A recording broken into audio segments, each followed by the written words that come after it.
যে 7টি মাসআলার কথা বলতে চাই শীত উপলক্ষে, তার ভিতরে প্রথম মাসআলা হলো শীত উপলক্ষে ওযুর মধ্যে আমাদের বেশ কিছু ত্রুটি হয়, যার কারণে অনেক সময় ওযু হয়ই না। শীতের সময় আমাদের ত্বকটা শুকনা থাকে, চামড়াটা সাধারণত কি থাকে, একটু শুষ্ক থাকে। তো যার কারণে আপনি যদি পানি দেন, দেখবেন যে শুধু পানি দিয়ে দিলেই ভিজে না, একটু ভালো করে কি লাগে, ডলতে হয়। বিশেষ করে কয়েকটা অঙ্গ, 2 পায়ের গোড়ালি, এগুলো দেখা যায় যে শুধু আপনি টেপের সামনে পা ধরলেন তাতেই শুকায় যায়, ভিজে যায় না, বরং শুকনা থাকে, অনেকের পা ফেটে থাকে। এই জন্য এটাকে ডলে ডলে কি করতে হয়, ভেজাতে হয় এবং ধুইতে হয়, পানি লাগাইতে হয়। কারণ ত্বক যদি শুকনা থাকে ওযু হবে।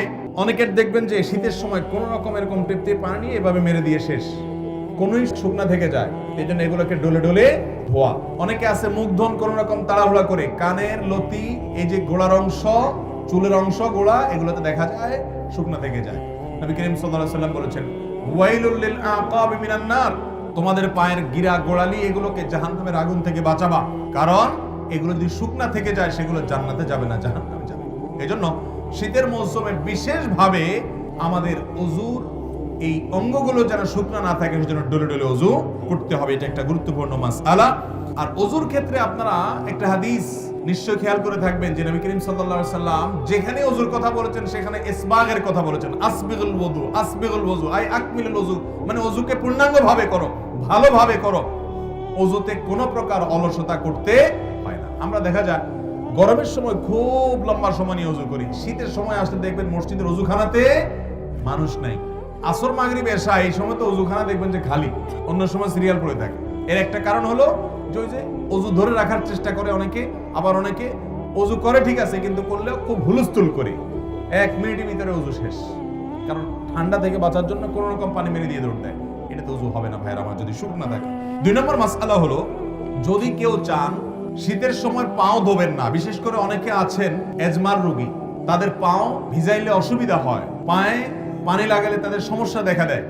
সমস্যা হোক বা না হোক, সর্বাবস্থায় আপনি চাইলে শীতের সময় শুধু না অন্য সময়ও করতে পারেন, শীতের সময় বেশি দরকার হয় সেজন্য শীতের আমল হিসেবে বলছি।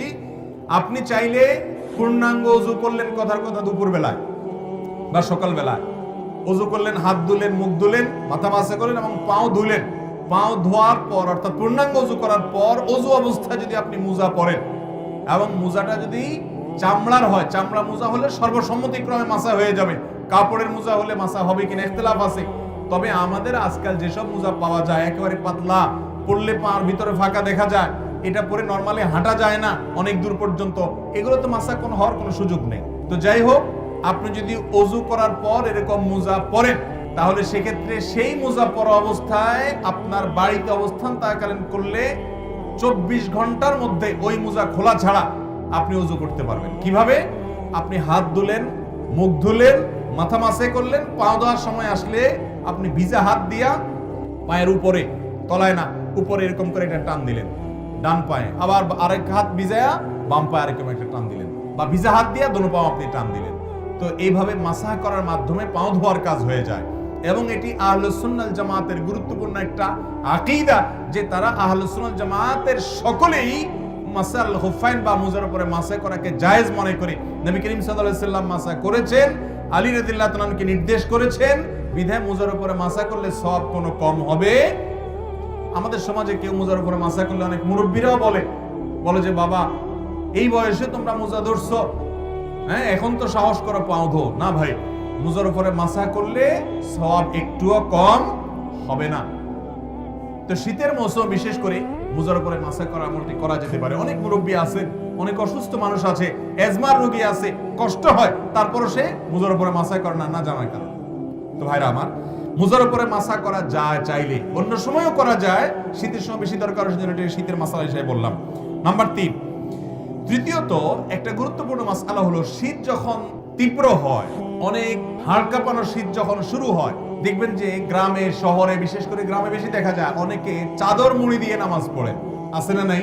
চাদর মুড়ি দিয়ে নামাজ পড়েন, অর্থাৎ এমন ভাবে চাদর পরেন যে নাকটা সহকারে ঢাকেন, যাতে করে নাক দিয়া ওই যে আপনার কুয়াশা টুয়াশা না ঢুকতে পারে, যাতে করে শীতে চেহারাটা কষ্ট না হয়। সেজন্য পুরো চেহারা ঢেকে শুধু চোখ দুটো খোলা রেখে অনেকে চাদর পরেন।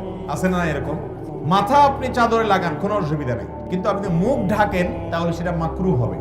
নবী করিম সাল্লাল্লাহু আলাইহি সাল্লাম মুখ ঢেকে সালাত আদায় করতে, নামাজ পড়তে নিষেধ করেছেন। অতএব শীতের সময় এই মাসআলাটা না জানার কারণে আমাদের অনেক ভাইরা আছেন যে এরকম পুরাটা মুড়ি দিয়ে নামাজ পড়ে। মহিলা হোক আর পুরুষ হোক, সকলের জন্য এক মাসআলা যে শীতের সময় হোক আর গরমের সময় হোক মুখ ঢেকে নামাজ পড়বেন না, নামাজের সময় মুখ খোলা রাখতে হবে। হ্যাঁ, কোন মহিলা এমন কোন জায়গায় যদি নামাজ পড়েন সেখানে গায়রা মারাম পুরুষ আসা যাওয়া করে, তাহলে পর্দার খাতিরে তিনি ঢাকতে পারেন, যদি তার অন্য কোনো জায়গায় নামাজ পড়ার সুযোগ ব্যবস্থা না থাকে। কিন্তু সাধারণ অবস্থাতে এটা করা যাবে না। এই জন্য ভাইরা আমার, শীতের সময় মাসআলাটাও মাথায় রাখতে হবে যেন মুখ ঢাকা না হয় আমাদের চাদর দিয়ে। অনেকে মাফলার দিয়েও করে, চাদর না, মাফলারে এমন ভাবে পেঁচায় শুধু চোখ দুটো বাইরে হয়ে থাকে এবং নাক মুখ সব মাফলারে পেঁচানো থাকে। এরকম করলে নামাজ হয়ে যাবে কিন্তু ত্রুটিপূর্ণ হবে এবং মাকরুহ হবে। নাম্বার 4, অনেকে শীতের সময় জ্বরের কারণে অথবা ঠান্ডা লাগছে, প্রচন্ড সর্দি হয়েছে, এই জন্য তিনি নামাজ পড়েন না। এখন কথা হলো যে আমার শীতের মৌসুমে জ্বর বা ঠান্ডা এমন ভাবে লাগছে যে আমি ওযু করতে গেলে অসুস্থ হয়ে যাব, তাহলে তার জন্য নামাজ মাফ কিনা? উত্তর হলো নামাজ মাফ না। তিনি প্রয়োজনে পানি গরম করে ওযু করবেন।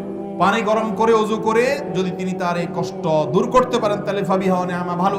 আর যদি না পারেন, গরম পানি করার মতো কোনো আয়োজন তার কাছে নাই এবং এত ঠান্ডা পানি যেটা ব্যবহার করলে তার অঙ্গহানি হতে পারে, অঙ্গ অবশ হয়ে যেতে পারে, অসুস্থতা দীর্ঘস্থায়ী হয়ে যেতে পারে, কষ্ট অনেক বেশি হতে পারে, সীমাহীন হতে পারে, অসহনীয় পর্যায়ের কষ্ট হতে পারে, এরকম মনে হলে সেরকম ঠান্ডা আমাদের দেশে খুব বেশি পড়ে না।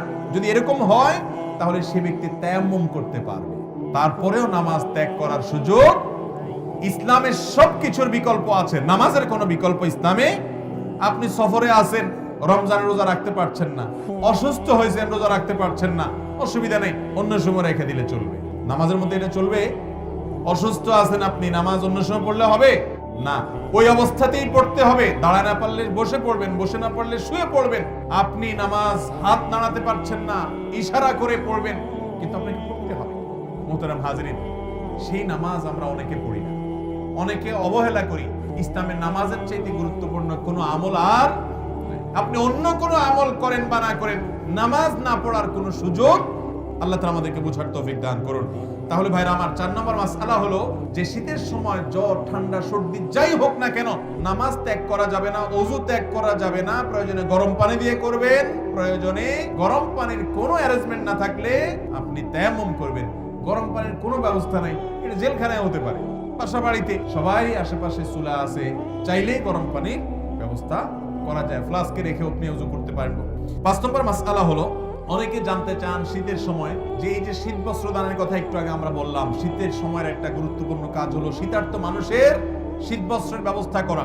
এখন প্রশ্ন হলো, যাকাতের টাকা দিয়ে শীত বস্ত্র দেওয়া যাবে কিনা?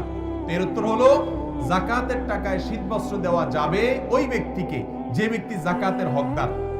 তার শীত বস্ত্র কেনার টাকা নাই, তখন আপনি তাকে শীতের কাপড় কিনে দিলেন, যাকাতের টাকাতে কিনে জায়েজ আছে। কিন্তু আমরা সুন্নাহ ফাউন্ডেশন থেকে বা আরো বিভিন্ন সামাজিক সংগঠনগুলো যে শীতবস্ত্র বিতরণের উদ্যোগ নিয়ে থাকে, সেখানে যাকাতের টাকা আপনারা দিবেন না।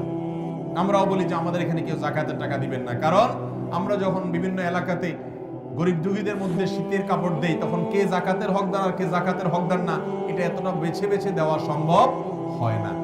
যার কারণে যাকাতের টাকা দিয়ে শীতের কাপড় দিলে আপনার জানাশোনা কোনো গরিব যিনি অবশ্যই যাকাতের হকদার, তাকে আপনি দিতে পারবেন, কোনো অসুবিধা নেই।